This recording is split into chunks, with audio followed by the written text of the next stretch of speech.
नामी से नाम बढ़ा। लंका विजय के पश्चात जब राम अयोध्या लौटे और राज तिलक हो गया, तो एक दिन राज दरबार में महर्षि वशिष्ठ, विश्वामित्र, नारद तथा अन्य कई ऋषि धार्मिक विषयों पर विचार विमर्श के लिए पधारे। जब उसी प्रकार के विषयों पर चर्चा चल रही थी, तो देवर्षि नारद ने एक प्रश्न उठाया कि नाम और नामी में कौन श्रेष्ठ है। ऐसे प्रश्न को सुनकर ऋषियों ने कहा, नारद जी, नामी से तुम्हारा क्या तात्पर्य है, स्पष्ट करो।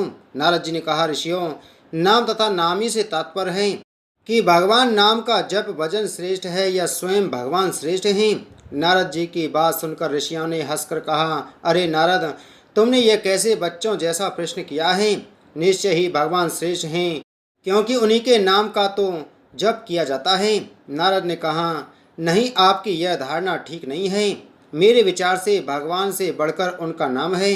भक्त को भगवान के नाम से जप से ही शक्ति मिलती है, क्योंकि नाम के भजन के बिना भगवान कहाँ कृपा करते हैं। पर यह बात सबने आसानी से स्वीकार नहीं की, तो नारद ने कहा, अपने मत की प्रतिष्ठा के लिए मैं उसे उचित समय पर प्रमाणित करूंगा। इसके लिए कुछ देर बाद राज दरबार स्थगित हो गया। हनुमान उस दिन दरबार में उपस्थित नहीं थे, इसलिए हनुमान को इस विवाद के बारे में कुछ नहीं पता था। दूसरे दिन राज दरबार लगने से पहले नारद ने हनुमान को बुलाया और कहा, हनुमान, राज दरबार में जाने पर तुम श्री राम तथा उपस्थित ऋषियों को विनय पूर्वक प्रणाम करना, पर विश्वामित्र को प्रणाम मत करना। वे भले ही ऋषि का चोला धारण किए हैं, पर वे ब्राह्मण नहीं हैं। क्षत्रियों की पूजा ब्राह्मणों जैसी नहीं होती। हनुमान ने सोचा, नारद देवताओं के ऋषि हैं, ठीक ही कह रहे होंगे, उनकी बात अवश्य माननी चाहिए। उन्होंने कहा, ठीक है देवर्षि, मैं ऐसा ही करूँगा। दरबार में भगवान श्री राम सिंहासन पर बैठे थे। मंत्री तथा ऋषि आदि भी अपने अपने आसन पर विराजमान थे।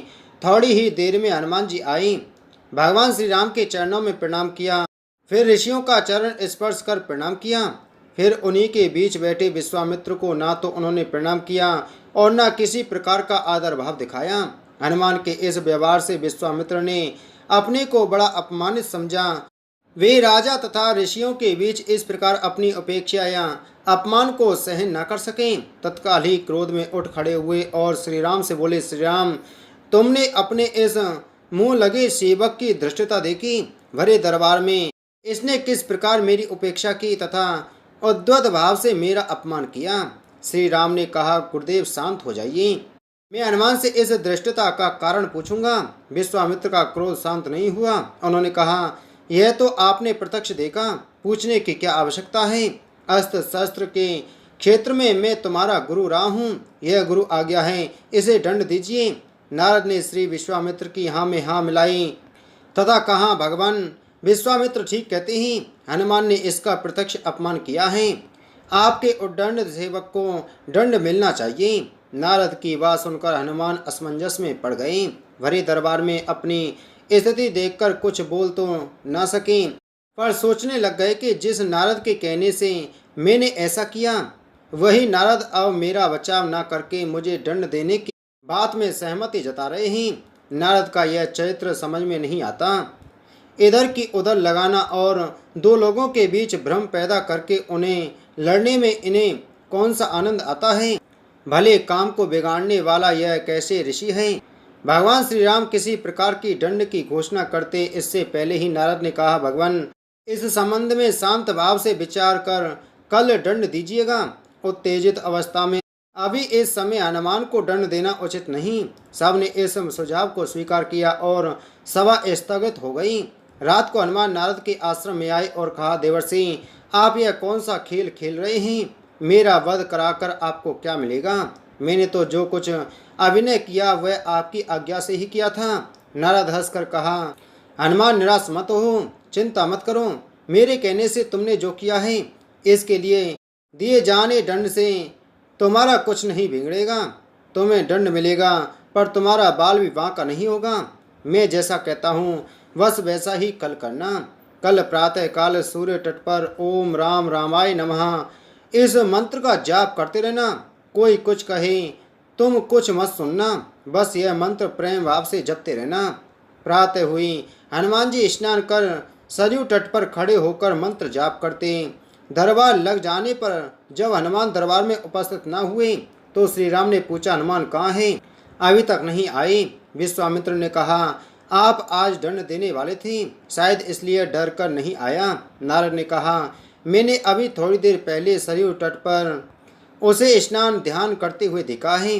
भगवान राम ने कहा, यह हनुमान की एक और उद्दंडता है, हम स्वयं तट पर जाकर वही हनुमान को दंडित करेंगे। राम विश्वामित्र ऋषियों तथा मंत्रियों के साथ सरयू तट पर हनुमान को दंड देने के लिए पधारे। श्री राम अपने भक्त को बार बार करुणा भरी दृष्टि से देखते तथा सोचते कि अपने दुर्दिन के साथ ही ऐसे परम भक्त पर कैसे बाण चलाएं। उधर गुरु विश्वामित्र के कोप का डर भी उन्हें सता रहा था। गुरु की मर्यादा की रक्षा के लिए उन्होंने हनुमान को दंड देने का निश्चय किया। श्री राम ने धनुष पर बाण चलाए और हनुमान को लक्ष्य बनाकर बाण छोड़ दिए। अरे यह क्या! बाण तो हनुमान जी के शरीर से कुछ दूरी पहले ही रुक गया। राम बाण पर बाण मारते रहे पर एक भी बाण हनुमान के शरीर को नहीं छुआ। उधर हनुमान राम के बाणों के प्रहार से निश्चित नारद के बताए मंत्र का जप कर रहे थे। वह मंत्र जैसे हनुमान का कवच बन गया। यह देखकर श्री राम को बड़ा आश्चर्य हुआ। हनुमान में यह कैसी शक्ति आ गई है? उनके दंड का प्रयास व्यर्थ हो रहा था। विश्वामित्र को लग रहा था कि राम अपने भक्त को बचाने के लिए जानबूझकर इस तरह बाण चला रहे हैं कि उनको चोट ना पहुंचे। अपनी इस असफलता से विचलित होकर राम ने ब्रह्मास्त्र उठा लिया। राम ने ब्रह्मास्त्र हाथ में लिया तो हाहाकार मच गया। नारद ने कहा, ऋषिवर विश्वामित्र, हनुमान के अपराध को क्षमा करें। अगर राम का ब्रह्मास्त्र छूट गया तो सिर्फ हनुमान ही नहीं मरेंगे बल्कि सारे लोक में प्रलय मच जाएगा। ब्रह्मास्त्र से निकली ज्वाला देखकर विश्वामित्र भी डर गए। उन्होंने राम को रोकते हुए कहा, राम, ब्रह्मास्त्र को वापस तुरी में रखिए। हनुमान के अभिनय को मैंने क्षमा किया। इतना सुनते ही हनुमान को जैसे जीवन दान मिला। राम को धर्म संकट से मुक्ति मिली। सब लोग प्रसन्न हुए। हनुमान ने आकर विश्वामित्र से क्षमा मांगी और नारद जी की ओर देखा। नारद ने हंसकर कहा, प्रभु, इसका कारण मैं हूँ। मैंने कहा था ना, भगवान से बढ़कर भगवान का नाम जपना श्रेष्ठ है। उसे प्रत्यक्ष सिद्ध कर दिया। हनुमान ने इष्ट देव भगवान राम के नाम के बीज मंत्र से भगवान की शक्ति क्षीण कर दी। जिस प्रभु के नाम का जाप होता है वह प्रभु अपने नाम जाप की शक्ति के आगे शक्तिहीन हो जाते हैं। इसलिए कहता हूँ कि नामी से नाम बड़ा।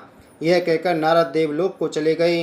तो दोस्तों, वीडियो अच्छी लगी हो तो वीडियो को लाइक करें। चैनल पर नए हो तो चैनल को सब्सक्राइब जरूर करें।